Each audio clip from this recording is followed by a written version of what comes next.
Welcome to information Tamil. இந்த வீடியோவில் நம்ம என்ன பார்க்க போகிறோம் அப்படின்னா, ஆவலுடன் எதிர்பார்த்திருந்த மெட்ராஸ் யூனிவர்சிட்டி ரிசல்ட் வந்து வெளியாகியுள்ளது.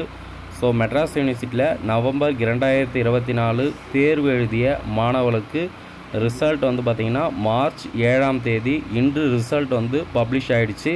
ஸோ ரிசல்ட் பார்க்கறதுக்கான டைரக்ட் லிங்க் வந்து கீழே டிஸ்கிரிப்ஷன் பாக்ஸில் கொடுக்குறேன். ஸோ அதை நீங்கள் கிளிக் பண்ணி பார்த்துட்டு உங்களுடைய ரிசல்ட்டை நீங்கள் கமெண்ட் பாக்ஸில் தெரிவிங்க. ஸோ டைரக்ட் லிங்க்கு கீழே இருக்குது. ஸோ இதில் வந்து பார்த்திங்கன்னா இந்த பேஜில் ரிஜிஸ்டர் நம்பர்னு இருக்கும்ல, ஸோ இதில் நீங்கள் போய் கிளிக் பண்ணி உங்களுடைய ரிஜிஸ்டர் நம்பர் கொடுத்துங்க. அதே போல் டேட் ஆஃப் பர்த் வந்து பார்த்திங்கன்னா டேட்டு, மந்த்து, இயர் அப்படின்ற ஃபார்மேட்டில் நீங்கள் கொடுத்துட்டு கெட் ரிசல்ட் அப்படின்னு கொடுத்தீங்கன்னா உங்களுடைய ரிசல்ட் வந்து கிடச்சிடும். ஸோ ரிசல்ட் லிங்க்கு டிஸ்கிரிப்ஷன் பாக்ஸில் கொடுக்குறேன். ஸோ அதில் நீங்கள் கிளிக் பண்ணி பார்த்து டைரெக்டாக நீங்கள் பார்த்து தெரிஞ்சுக்கலாம். இந்த வீடியோவை லைக் பண்ணி உங்கள் ஃப்ரெண்ட்ஸ் எல்லாருக்கும் ஷேர் பண்ணுங்கள். தேங்க்ஸ் ஃபார் வாட்சிங். நன்றி.